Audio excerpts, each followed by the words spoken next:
Good morning to everybody. I'll say, first thing I should note is, I think the reason why this conference is on a national holiday, which is actually a municipal election day for those of you visiting from abroad, I think is to give you a sense of what traffic in the future may be like. Because normally the roads are clogged up and it takes ages to get in, and today it was, for anybody coming outside of town, I think it was a breeze for you. I'm going to say a little bit about myself, and then I need to say something about Philipp before we start the discussion, and then we'll kind of kick off. So I'm glad the slide got up. Maniv, I'm a partner at Maniv. Maniv is a venture capital fund investing seed stage in mobility startups here in Israel around the world, and we work very closely with these startups to connect them to the global ecosystem as transportation is being digitized globally. The thing I need to say about Philipp at the start is he's not from Porsche AG, which is the luxury car maker. He's from actually Porsche SE, which is a holding company which has got a large ownership stake in the entire VW group. So if anything, he's got an even broader overview of the VW group and is very thoughtful in kind of seeing that. So the way we structured this panel, which we kind of titled "The Diablo is in the Details," the devil's in the details, from the perspective of a small car maker like Lamborghini, which has pretty small scale. But for those of you who don't know, it's actually part of a much, much larger group, which is the VW group, which is the largest, or if not, one of the 3 largest car makers in the world. And then kind of refracting kind of how Massimo's thinking about these changes in the industry across the broader lens of the VW group, which Philipp can reflect on. Massimo, to start with, curious to know how expectations of customers are maybe shifting, especially maybe around connectivity technologies. We're seeing a lot of this emerging in Israel. I'm assuming your consumers are changing their expectations around connectivity, and maybe that's more important than it's been in the past for you. Yeah, well, I've been spending these 2 days here. It has been really interesting. We have been talking a lot about connectivity, and even yesterday there were some experts saying that in 20 years from now, the second most important digital device in our life after our mobile phone is going to be our car. And this is true. This is true also for Lamborghini. In different respects, however, we cannot think about Lamborghini as a very, very small car manufacturer. Probably I'm representing the smallest here. Philipp is representing the biggest. Yesterday we were having some jokes. Lamborghini was born in 1963, and since then has produced the number of cars that Volkswagen is producing today in a single day. So you can imagine the difference in scale. So I was saying, thinking about Lamborghini as a little exotic automotive brand for crazy Italians driving fast in the Italian countryside is fundamentally wrong. So connectivity is going to change dramatically even our business case. However, in different respect.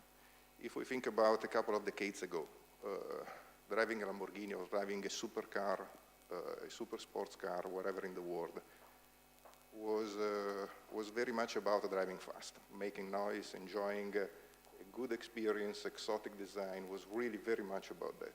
Today, things are really changing, not in the future, it's really even today. I'm going to make you a couple of examples. Today, we drive from Monday to Friday, we may drive, well, you need to consider first that, none of our customers has only one car in their garage, in case they have one Lamborghini. So they drive from Monday to Friday another premium sedan, they may drive whatever product concept they choose for their rational needs. They bring kids to the school, they commute, they go to the office, they do whatever they need. It's very much a rational business case. Whatever they enjoy during the week is what they do expect driving something much more expensive on the weekends. Of course, they are not going to expecting anything more comfortable, because by definition a super sports car cannot be as comfortable as whatever they drive during the week. But they do expect everything which can make their life easier, exactly as whatever they drive from Monday to Friday is going to allow them to do.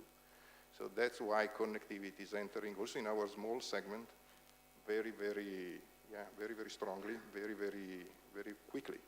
Also consider this, that Our business model is very much product-driven, not demand-driven. There is no rational need to buy a Lamborghini. Nobody's going to bring kids to the school, as I said before, with a Lamborghini. Maybe somebody can, but probably there are better cars to fulfill these expectations. Our business model is very much emotional-driven, and is very much about a statement, a self-recognition. I'm a successful guy. I'm going to buy a Ferrari, McLaren, a Lamborghini, whatever, and I'm going to keep it in my garage. In this respect, you need to consider that even today, there are, as far as I remember, 28 cities in the world with more than 10 million people. Okay? In 2050, 2 out of 3 human beings will live in a mega city. And those are where our customers will be living. The so-called high net worth individual are going to live in those cities with enormous constraints in terms of sustainability, mobility, whatever. So we must match those expectations. So things are changing in our industry very much, very quickly. Recently we launched, I don't know if you've seen, the first super sport utility vehicle, the Urus. We were pretty much impressed because it's the first Lamborghini with a full package of connected services. Other will come. And we were really very much impressed because the take rate of that option has been close to 100%. And you're leveraging VW's resources to some extent to offer that kind of connectivity? Yeah, well, so, we're lucky for that. Yeah, we are very small as a car manufacturer, so we cannot afford that level of investment. And this is a key competitive advantage we have against our key competitors. We have access to the biggest shelf of technology in the world. So Philipp, maybe that's a good opportunity to talk about how maybe VW is thinking about connectivity.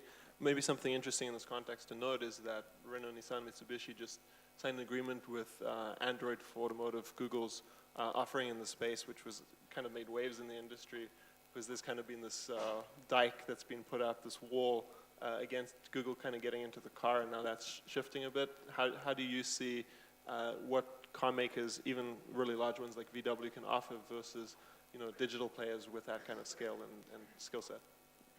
Thank you, Olaf. And yes, car makers have been very slow to adapt to connectivity as far as our experiences are probably concerned. Now, most of you sitting here in this auditorium will know that it takes many, many years to develop a car and get it approved, certified. So it's a long process. But at last, the industry has woken up. And whilst there are very few genuinely connected vehicles out on the road today, this is going to change. And the VW Group is going to put 5 million connected, by factory connected vehicles out on the street every year from 2020 onwards. So this is ramping up very quickly now. We see a lot of momentum. And this is going to be also very important, not only for the infotainment side of things that we just talked about, but of course also for the highly automated driving related aspects. When it comes to infotainment, there are different approaches, and we've seen historically that most OEMs, including the VW Group, have looked at their own solutions because people are generally concerned about losing their customers. What is the customer?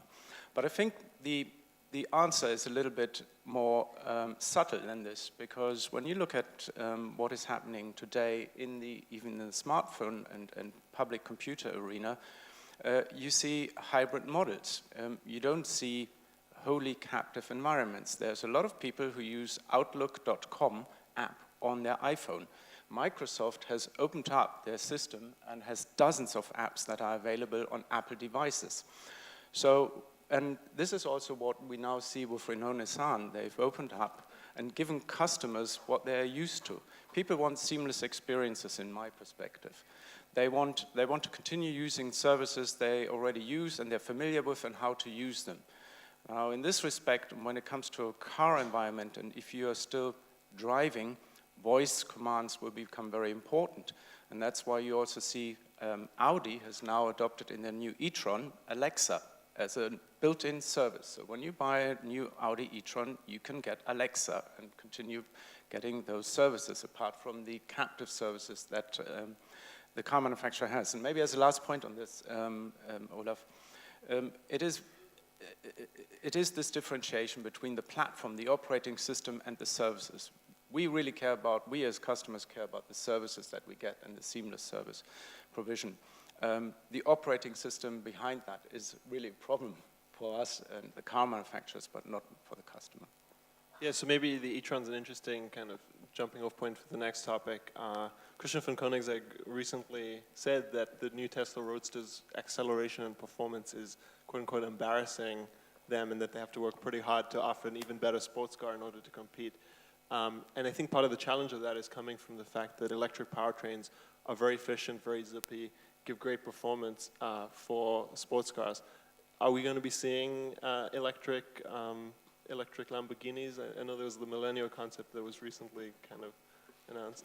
Yeah. You can plead the fifth if you need to. I believe Mr. Koenigsegg is right. If Tesla will be able to achieve those level of performance, it's going to become definitely a game changer. For sure, it's going to become a serious competitor in our small market niche. We are talking about less than 2 seconds, 0 to 100, more than 400 kilometers an hour. We are talking about very serious performances. However, Lamborghini is not only about performance. Lamborghini is about fun to drive, right? And fun to drive is different from performance. You can give 1,000 of horsepower to a car and you can drive as much as you can. Then, the limit is just safety and aerodynamics, but actually you can do, I'm not saying that, Tesla is on the wrong way. However, I'm saying that fun to drive is more than horsepower. Fun to drive is about power to weight. So it's not only about power, it's about weight. The magic number is generally in our industry 2. To be a super sports car, to be close to an hypercar, you need to reach a power to weight ratio less than 2 kilos per horsepower. Fun to drive is about weight distribution. Fun to drive is very much about vehicle dynamics, very much about controls. It's very much about HMI. Whatever helps you not to take your hands off the steering wheels is gonna really definitely gonna help. And fun to drive is also, a blend of feelings you get when you drive fast. Also, the engine sound is part of this, okay? One of the key, when we ask our customers, what you like the most about your Lamborghini, one of the top 5 answers is always engine sound. So, I don't know how Tesla can do, but, maybe they can replicate some sound which is as good as an internal combustion engine. So, what about electrification? We think that it's not a question if, but it's a question of when it's going to come. For sure, we are going to, for the number of reasons I mentioned even before, and these are really very much about our customer profiling, which is going to become more urban, more social, much more connected, and is going to live in major city. Electrification is a must. However, electrification doesn't mean electric. Electrification is the first step to have some kind of electrification traction on the car. And this is going to happen very soon, also for Lamborghini. I'm not saying in the next 12, 18 months, but it's going to happen. Electrification is going to start. It's going to be a sporty electrification. So none of our customers are expected to drive 100 kilometers on full electric, but it's going to expect to drive 10, 20 kilometers, whatever they need to go to a racetrack, to enjoy a club event, to go on Saturday evening with their wife, whoever, in front of a theater. So it's sporty. Whatever we do in terms of electrification is going to increase sportiness, it's going to increase fun to drive. The matter of fact today is that with the status of technology as it is today, and I'm still thinking mainly about the weight of the batteries, we believe that today a full electric Lamborghini cannot deliver exactly what our customers are expecting in terms of DNA, in terms of fun to drive. So it's going to happen. The question is when. Lamborghini are going to be electrified very shortly. This level of electrification is going to increase over time. Let me say, within 10 years, we can think about driving a full electric hypercars. It's not going to be a breakthrough. It's going to be progressive starting from tomorrow. But electrification is going to be part of our strategy, for sure. So, Philipp, again, from the perspective of the VW Group, there's been a huge wave of announcements. I mean, you mentioned the e-tron is the first of those, but there are many more coming. VW has many, many different brands and different vehicles, and it seems like there's a focus on, shifting huge battery manufacturing capacity and then also shifting the powertrain to electrification. How core is that kind of going forward? Yes.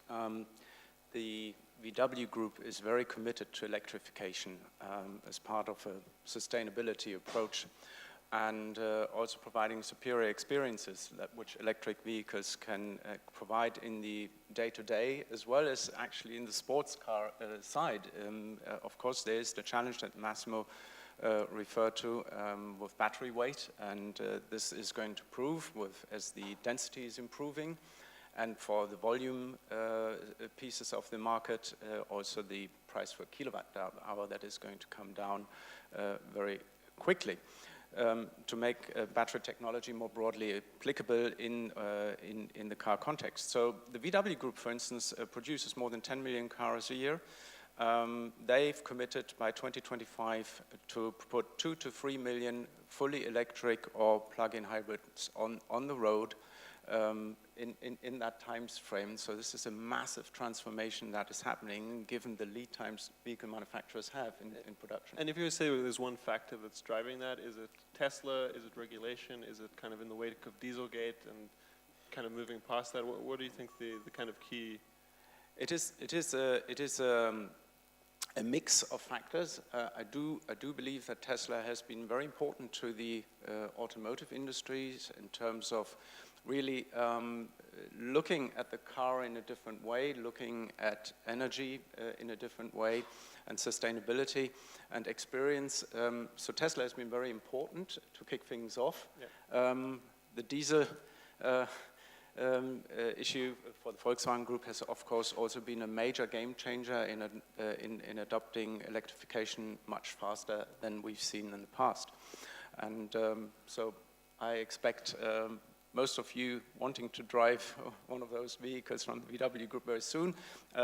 We have the Audi e-tron having been launched, and next year, towards the end of next year, you see Porsche with the Taycan, and you will see Volkswagen with the ID Cross. So all the brands, major brands in the group are coming with electric vehicles soon. Great.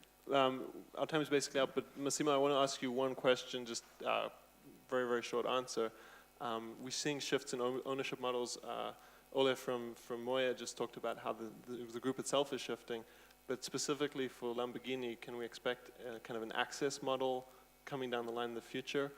Or is a Lamborghini something that always needs to be owned and always will be owned? Yeah, difficult to answer. Yeah. So fortunately, you don't have much time to answer. I tell you, I'm looking now at the picture here, the Diablo. It was designed before I was born, and it's still a very beautiful car. I would be happy to keep it in my garage for as long as I can. As I said, our business model is, I don't want to say is irrational, but is very much emotional. We live every day. We are a very small company, placed in the nice countryside in the north of Italy, and we see every day customer coming to us because they want to choose the color, they want to choose the materials, they choose the leather, they want to have their own personal Lamborghini.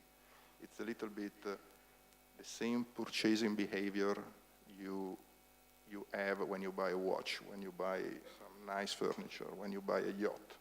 So there is a value associated with the ownership of the product. Despite I'm going to drive it only, maybe a few times, even if, our customer, the average today is more than 5,000 kilometers per year, so we see customers driving more and more. However, because of these emotional components in the purchasing behavior, in terms of, personal recognition, self-awarding, customers say, I have a Ferrari, I have a Lamborghini, I have a McLaren, whatever I have in my garage, because it's a little bit of a statement. I want to show it to my friends. We honestly believe that sharing or pooling a Lamborghini, let me say this way, is not going to happen in a very short period of time. Amazing. Philipp, just finally, we can't really not talk about the fact that Mobileye and VW just announced that they're launching a mobility service that will begin testing in Israel and launching in 2022. Do you have anything very, very briefly to say about that? Yeah. In terms of sharing, again, the VW Group has a number of initiatives. We heard Olaf earlier. The Volkswagen brand launched a car sharing scheme. So lots of activities going on in the group. And very important, since we're here in Tel Aviv, yesterday, in this very location, an agreement was signed between Mobileye, Volkswagen, and Champion Motors, which is the key importer for the VW Group here in Israel, to launch a mobility as a service offering based on autonomous vehicles. And the first vehicles will be on the road as of next year, and commercial service is envisaged by 2022. So we're all very excited and thankful and grateful to the Israeli government also to support those efforts, which are also, it's a great test bed here in Israel. So thank you very much. And like the Prime Minister said last night at the gala dinner, you know, I think Israel is becoming a center for automotive innovation, and big players like VW making investments is great for this ecosystem, and we hope to see many more companies kind of making deep commitments into Israel and this ecosystem developing and growing. So with that, thank you very much to Massimo and Philipp, and thank you to the audience. Thank you.